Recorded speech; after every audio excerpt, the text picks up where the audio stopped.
자, 토론토 블루제이스가 이 로저스 센터에서 열린 템파베이 레이스와의 시리즈 4연전 마지막 경기를 또 승리로 장식하면서 우세 시리즈, 위닝 시리즈를 또 완성하게 됐습니다. 템파베이 레이스가 올 시즌 아메리칸 리그 동부지구뿐만이 아니라 아메리칸 리그 전체에서 승률 1위를 기록 중이고요. 그렇죠. 90승 팀. 그렇죠. 득점, 이 평균자책점 모든 면에서 올 시즌 아메리칸 리그 최강팀이란 평가를 받을 만한데, 이런 팀을 상대로도 토론토가 기세를 이어갔다는 거, 오늘 경기 가장 돋보였습니다. 그래요. 어제 경기에서는 사실 이제 2대 0으로도 패배를 하지 않았습니까, 토론토가. 그렇죠. 그동안 정말 이 막강한 토론토 타선이 영봉패를 당했다는 것도 일단은 놀라웠는데, 바로 다음 날인 오늘 경기에서 이제 6점을 내는 타선의 또 활발한 활약 또 돋보였습니다. 그렇습니다. 앞선 이 3경기 연속으로 52득점을 하다가 3경기 연속이 아니라 3일을 합쳤을 때 52득점을 하다가 네.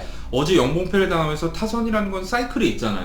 그러니까 이제 토론토 타선 식는 거 아니야? 전혀 아니었어요. 그래요. 네. 오늘 경기에서도 이 활발한 상위 타선의 활약이 좀 돋보였습니다. 이 비셋 선수가 특히 좀 오늘 경기 타선에서는 MVP라고 볼 수 있을 것 같아요. 그렇죠. 이 3런 홈런을 때려내면서 선취점을 가져간 게 굉장히 주요했습니다.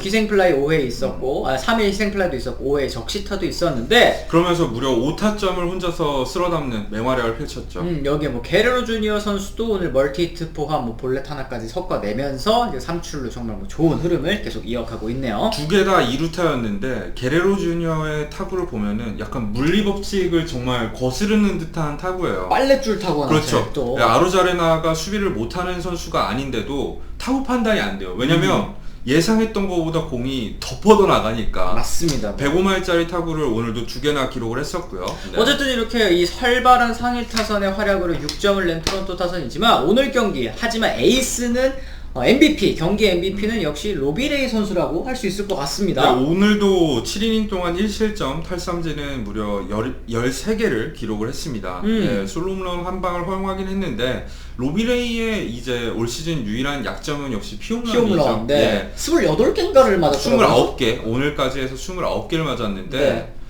워낙에 공격적인 투구를 펼치다 보니까 일종의 세금 같은 개념이라고 보시면 될 것 같아요. 예전에 벌랜더와 슈어저, 디트로이트 시절에도 비슷한 양상이 있었잖아요. 네. 맞습니다. 오늘 경기 투구수 101개였는데 이 패스트볼과 슬라이더가 거의 반반 섞어 던졌을 정도로 이제 투피치, 사실은 이제 선발 투수가 이 투피치라고 한다면 이제 공략당한 게 정말 쉽다, 이런 보편적인 생각이잖아요. 이게 보편적인 그렇죠. 생각이잖아요. 이 레이 선수는 사실 구위가 너무 좋다 보니까 이 스트라이크 존에 꽂아 넣기만 해도 상대 타자들이 치지 못하는 그런 모습 오늘 경기도 역시 보여줬습니다. 제가 스포티비 중계 도중에 이런 얘기를 했거든요. 투피치 투수는 분명히 공략하기 쉬운 부분이 없지 않아 있어요. 하지만 구위가 뒷받침이 됐을 때 파이어볼러들은 이 두 가지 구종만으로도 압도하는 피칭을 펼칩니다. 이 레이 선수의 슬라이더가 랜디 존슨에게 이 애리조나 시절에 전수받은 슬라이더잖아요. 그렇죠. 랜디 존슨 같은 경우에는 투구 버릇을 알았어요. 글러브를 벌리면 슬라이더야. 이거를 모르는 타자가 없었는데도 그럼에도 불구하고 역대급 성적을 뽑아냈잖아요. 워낙에 로비레이도 마찬가지죠. 구위가 좋다 보니까 랜디 존슨 선수도 그렇고 로비레이 선수 같은 경우에도 오늘 경기 정말 하이 패스트볼과 슬라이더 떨어뜨리는 존 가운데에 몰리는 공도 굉장히 많았는데, 이 템파베이 타선이 공략을 하지 못하면서 무려 3진 13개를 헌납하고 말았습니다. 이 로비레이 선수에 대해서 이제 몬토요 감독도 그렇고 케빈 캐시 감독도 그렇고 극찬을 했는데, 특히 상대 이 케빈 캐시 감독이 레이가 현재 아메리칸 리그에서 가장 좋은 패스볼을 던지는 투수가 아니라고 주장하기 어려울 것, 이런 말을 했는데요. 네. 레이 선수의 패스볼이 이 평균 구속만 놓고 보면 94.9마일. 그러니까 엄청 빠르지는 않아요. 그리고 회전수도 평균으로 따지면은 2200회 정도? 네. 그러니까 메이저리그 탑급 회전수를 가진 선수들은 2400회 이상을 기록을 하거든요. 그렇죠. 이런 점을 생각했을 때 단순히 이 패스볼의 구위만의 문제가 아니에요. 레이는 이 우리나라로 치면 이제 구대성 선수처럼 네. 등져서 던져요. 그러니까 투구 동작을 할 디셉션. 때 마지막 순간에 뒤 돌아 있다가 갑자기 토네이도처럼 던지잖아요. 숨김 동작이 굉장히 좋습니다. 특히 우타자의 몸 쪽으로 공을 던질 때 우타자 입장에서는 공이 갑자기 나오는 느낌을 받는 거죠. 그렇습니다. 그러다 보니까 이 단순히 구속, 그리고 회전수로는 설명할 수 없는 패스볼의 구위가 있는 선수다, 이런 말씀을 드릴 수 있습니다. 네. 자, 오늘 경기에서도 삼진 13개를 잡으면서 올 시즌 한 경기에서 두 자릿수 탈삼진을 잡은 게 벌써 10번째 경기라고 하더라고요. 네, 맞죠. 이게 이제 로저 클레멘스, 이 1997년, 1998년에 이어서 토론토 구단 또 기록을 또 세운 로비레이 선수입니다. 하지만 이 선수는 1997년부터 약물을 복용했다는 혐의가 있기 때문에 청정 투수로는 최초예요. 맞습니다. 네. 이 로비레이 선수가 올 시즌 성적이 오늘 경기까지 반영된 기록을 봤을 때는 다승 12승으로 공동 3위이기는 합니다만 평균 자책점과 이닝, 탈삼진, 그리고 피안타율에서 모두 아메리칸 리그 선두를 또 달리고 있는 정말 엄청난 호투를 펼치고 있죠. 게리 콜 선수가 등판하는 경기와 레이그 선수가 등판하는 경기에 따라서 이 탈삼진 개수 그리고 이닝수 1위가 계속해서 바뀌고 있는 상황이긴 해요. 네. 하지만 로비레이가 확실히 게리 콜에 앞서 있는 부분은 물론 한 경기 털리면 어떻게 될지 모르지만 평균 자책점 부분에서 큰 차이를 이번에 벌리는 데 성공을 했고요. 그렇죠. 다승에서는 게리 콜이 앞서 있긴 한데 최근 사이 영상이 다승을 많이 보지 않는 분위기잖아요. 그렇죠. 그러면서 오늘 경기를 기점으로 로비레이 선수가 아메리칸 리그 사이 영상 1위 후보로 떠오르지 않았나 싶습니다. 그래요. 이 이닝이 사실은 이 게리 콜 선수가 163.2인이거든요. 다음번 등판이 남아있긴 합니다만 사실 이 코로나19에 감염되면서 등판을 몇 차례 거리기도 했었고 또 그렇죠. 최근에는 햄스트링 부상 때문에 조기 강판되면서 조금은 이제 이닝 수가 레이 선수에 비해서는 좀 부족한 그런 상황인데 그렇죠. 어쨌든 이 콜 선수, 이 호각지세라고도 할 수 있겠습니다. 하지만 이 사이 영상 투표에서는 보통 봤던 선수에게 주는 경향보다는 그래도 한 시즌이라도 반짝한 선수라도 그 선수 새로운 투수에게 좀 주는 경향이 있잖아요. 그렇죠. 아무래도 그런 분위기도 있기 때문에 로비레이가 상당히 앞서가지 않나 싶은데 또 배당을 보면은 게리 콜도 상당히 높은 편입니다. 그래서 네.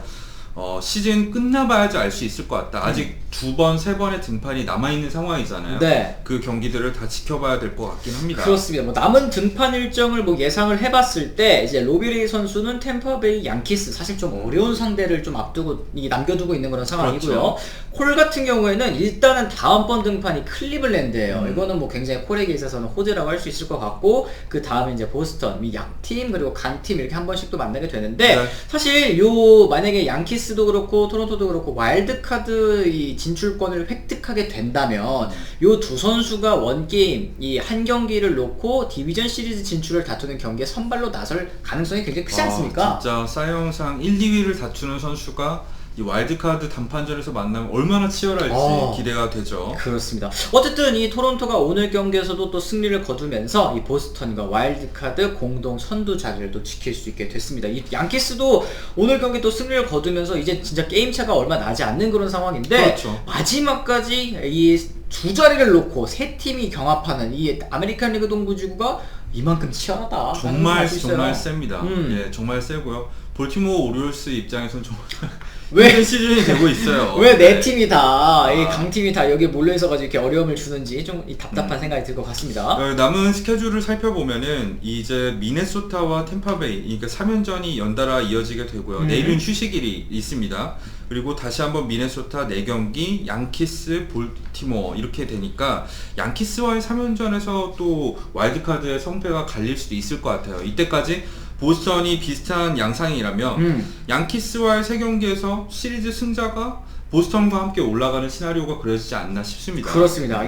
지금 토론토가 앞서 있는 상황이긴 하지만 이 양키스 3경기 요 맞대결이 남아있기 때문에 시즌 막판까지 절대 긴장을 늦출 수 없는 그런 상황이 이어질 것 같다는 생각이 일단 드네요. 네. 자, 그럼 이제 내일 이 스포티비 중계, 메이저리그 중계 이것도 해주세요. 네, 내일 스포티비에서는 한국어로 총 3경기가 준비되어 있습니다. 이 토론토 블루제이스는 내일 휴식일이라서 경기가 없고요. 예, 나머지 경기들도 모두 재미있는 경기들로만 준비를 해놨으니까 많은 관심 부탁드리겠습니다. 네, 이렇게 해서 내일 저희 토론토 경기는 없지만 이제 토요일이잖아요. 류현진 선수 등판 또 토요일이 있기 때문에 또 내일도 또 좋은 컨텐츠로 한번 돌아오도록 하겠습니다. 네. 지금까지 시청해주신 분들 모두 감사합니다.